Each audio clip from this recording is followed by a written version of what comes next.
wabarakatuh.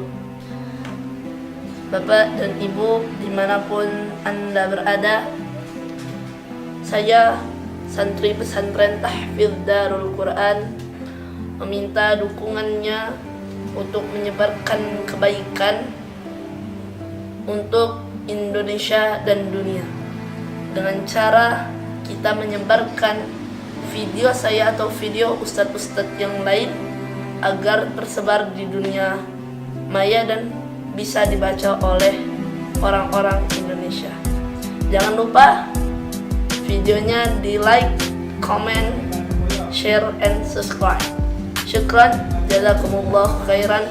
Wassalamualaikum warahmatullahi wabarakatuh. Wahdahu la syarika lah, wa asyhadu anna Muhammadan abduhu wa rasuluh la nabiyya ba'dah. Rabbana shrah lana sudurana wa yassir lana umurana wahlul 'uqdatam min lisanina yafqahu aqwalana. Yang saya hormati Ustaz Mahmud dan ustazah-ustazah sekalian, saya santri pesantren Tahfidz Darul Quran mendapat tugas dari pesantren untuk memberikan sedikit tausiah. Saya ingin membagi apa yang saya pelajari dari pesantren Tahfidz Darul Quran. Bismillahirrahmanirrahim.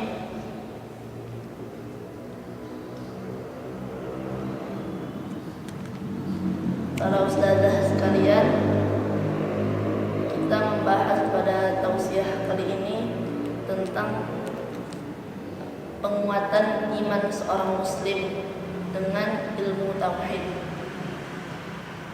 Tauhid berasal dari kata wahada yuwahidu, artinya mengesahkan kepada Allah. Bagaimana cara kita mengesahkan kepada Allah? Lebih dulu kita mengetahui apa hakikatnya manusia itu diciptakan di muka bumi. Apa tujuan manusia itu diciptakan di muka bumi? Apakah hanya sekedar di muka bumi hidup lantas dipanggil oleh Allah? Tetapi Allah telah menjelaskannya dalam surah Al-Dzariyat. Dan tidaklah aku menciptakan manusia dan jin itu supaya ia mengabdi atau beribadah kepadaku. Wa ma khalaqatul jinna wal insa illa liya'budun. Jadi tugas pertama seorang manusia diciptakan dari zaman Nabi Adam alaihissalam sampai nanti manusia yang terakhir di akhir zaman, tugasnya hanya beribadah kepada Allah. Ibadah itu tidak menyangkut pada sesuatu yang lahiriah saja, yang menyangkut seperti misalnya sholat atau mengaji. Makan pun bisa jadi ibadah, tidur pun bisa jadi ibadah, kegiatan kita sehari-hari pun bisa bernilai ibadah, asalkan kita lakukan niat karena Allah, mendatangkan pahala. Dari ilmu tauhid tersebut, dari mengesahkan Allah tersebut, kita melakukan pekerjaan kita semata-mata hanya karena Allah. Kita mengesahkan Allah dalam setiap pekerjaan kita, tidak melakukannya karena orang lain, tidak melakukannya karena orang tua, tidak melakukannya karena sesuatu yang lain kecuali karena Allah. Yang kedua, inti dakwah khususnya Nabi Muhammad SAW dan umumnya kepada seluruh nabi dan rasul yang diutus oleh Allah, intinya satu, mengesahkan Allah. Walaupun dulu ada salat, tapi tidak seperti salatnya Nabi Muhammad. Umatnya Nabi Muhammad itu yang paling utama, berbeda dengan ibadah-ibadahnya umat lain. Maka kita bersyukur kepada Allah, kita dimasukkan oleh Allah sebagai umatnya Nabi Muhammad SAW.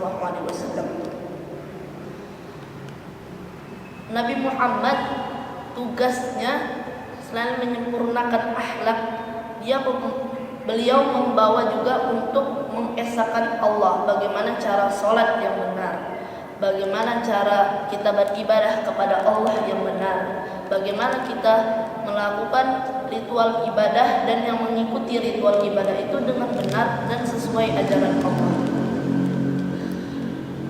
Yang ketiga, dengan kita mentauhidkan, mengingat Allah. Allah berfirman dalam surah Al-Baqarah, "Fadhkuruni adzkurukum washkuruli wala takfurun." Ingatlah kepadaku, maka aku akan ingat kepada kalian.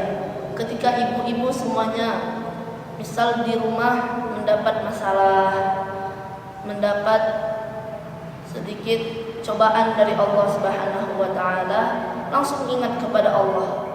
Kalau Nabi Muhammad SAW itu ketika ia mendapat masalah, ia langsung salat, dia langsung mengingat kepada Allah. Allah menjelaskan, "Fadhkuruni adzkurkum." Ketika kalian mengingatku, aku akan mengingat kepada kalian. Ketika kita mengingat Allah, oh hambaku sedang ada masalah, pasti akan aku bantu. Karena kita ingat kepada Allah. Washkuruli, dan bersyukurlah kepadaku. Bersyukur, ada cobaan, bersyukur. Ada kenikmatan, bersyukur. Cobaan itu, kenapa Allah berikan cobaan? Allah ingin mengukur gimana sih hambanya itu beribadahnya kuat atau memang beribadahnya karena selain Allah. Itu hakikatnya cobaan. Ketika dunia ini seorang khalifah telah habis cobaannya di dunia, ujiannya di dunia, maka selesailah tugasnya di dunia. Akan Allah panggil ke akhirat untuk menjalani kehidupan yang lebih panjang. Seorang Imam Al-Ghazali pernah mengatakan, susunlah kapalmu itu dengan sangat kuat, dengan sangat kokoh. Apa yang dimaksud kapal itu? Hati. Karena gelombang laut itu sangat deras. Apa yang dimaksud itu? Perjalanannya sangat panjang. Karena dari kita diciptakan di dunia, lanjut kita menjalani kehidupan dunia, lanjut kita menuju alam barzah.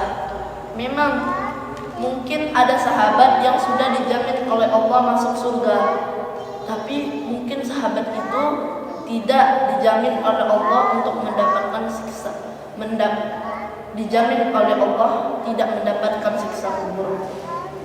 Contoh kecil saja siksa kubur itu, misalnya kita buang air kecil tidak cebok, tidak istinja, itu bisa mendatangkan siksa kubur. Apalagi yang besar, cukup itu untuk mendatangkan siksa kubur. Jadi keutamaan kita mengingat Allah pada setiap pekerjaan kita, kepada setiap apa yang kita lakukan, itu membawa kebahagiaan di hati kita. Ketika kita mengingat Allah, pasti tenang. Habis sholat, pasti tenang hati. Gak mungkin kita gelisah habis sholat, pasti tenang. Ada masalah, langsung gegas ambil air wudu, bentang sejadah, sholat, doa. Ya Allah, lagi ada masalah ini. Ya Allah, gimana cara nyelesainya? Tunjukkanlah. Kalau itu memang baik untukku, maka tunjukkanlah. Kalau itu memang buruk untukku, maka jauhkanlah ia dariku. Dan kita sebagai seorang manusia pun tidak bisa memenuhi hak Allah itu secara penuh. Allah telah menciptakan langit, Allah telah menciptakan bumi, Allah telah menciptakan apa yang ada di antara keduanya. Ketika seorang hamba telah melakukan ritual ibadah, pasti ada sedikit rasa, oh saya ini udah sholat saya udah betul, saya udah ibadah yang benar.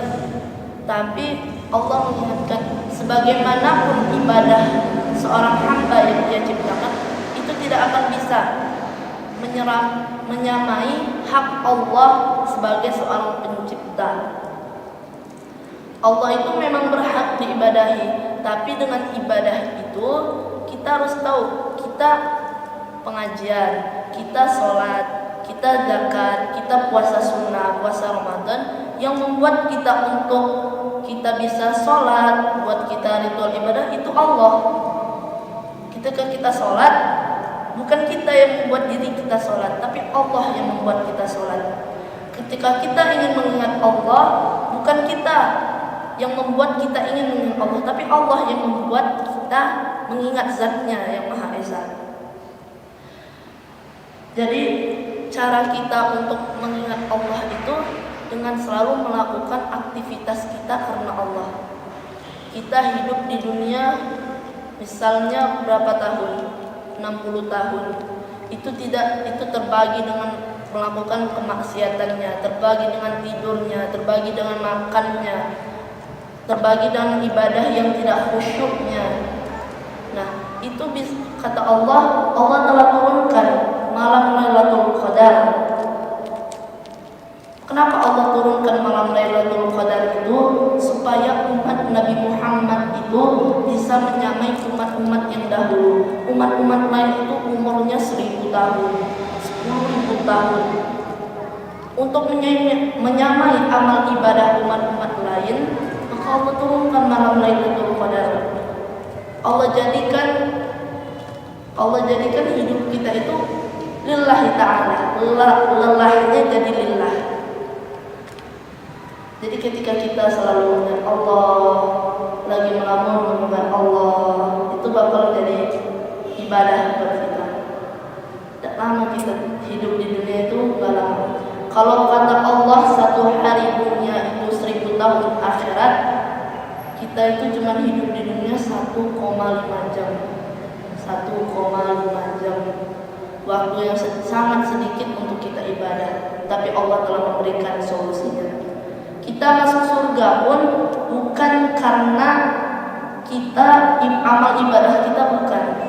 Ada orang, misalnya tetangga dekat masjid, nggak mau ke masjid. Ini tetangga uang banyak, nggak mau zakat. Mungkin waktu di akhirat ia bisa masuk surga. Kita masuk surga itu bukan amal ibadah kita yang mengantarkan kita ke surga. Pernah suatu saat Nabi Muhammad SAW sedang duduk, lalu dia bercerita kepada sahabatnya, tidaklah kalian itu masuk surga karena amal-amal kalian. Lantas sahabat bertanya, begitu juga engkau ya Rasul? Katanya, ya, tapi Allah telah melimpahkan rahmatnya kepadamu. Jadi kita walaupun amal ibadah kita sedikit, dengan umur kita yang sedikit, tetapi Allah ridho dengan amal kita itu, Allah ridho dengan perbuatan kita yang mendatangkan pahala itu, masuk surga pasti. Tetapi ketika Allah amal ibadahnya banyak, puasa, salat, pahalanya banyak, tapi Allah tidak ridho karena ia melakukan perbuatan itu semata-mata karena ingin dipuji orang, ingin riya sama orang, bukan karena Allah. Allah tidak ridho, silakan ia masuk neraka jahanam. Ibu-ibu pernah dengar masuk surga tanpa hisab? Pernah ya? Pernah dengar? Allah jelaskan ada orang masuk neraka tanpa hisab. Di surah Al-Kahfi ayat 100. Wa 'aradnal jahannama yawma idzil lil kafirin 'arda. Dan akan kami nampakkan neraka itu kepada orang-orang kafir itu di hari itu dengan sejelas-jelasnya. Dikubur siang, pagi, sore, malam dinampakkan nih gambaran neraka. Terus seakan-akan bahasa bebasnya itu masuk aja, nggak usah pilih-pilih. Kan waktu padang mahsyar itu, sewaktu padang mahsyar itu orang pada masuk neraka atau masuk surga. Tapi Allah jelaskan pada orang-orang kafir itu, udah nggak usah mikir, masuk neraka aja, masuk neraka tanpa hisab. Apa yang menyebabkan mereka masuk neraka tanpa hisab itu? Mereka melakukan amal ibadahnya bukan karena Allah, pengajian bukan karena Allah, puasa bukan karena Allah, salat bukan karena Allah. Ada orang salat, kalau ada orang lain salat baru dia salat. Ada orang puasa, melihat orang lain puasa nggak mau, takut.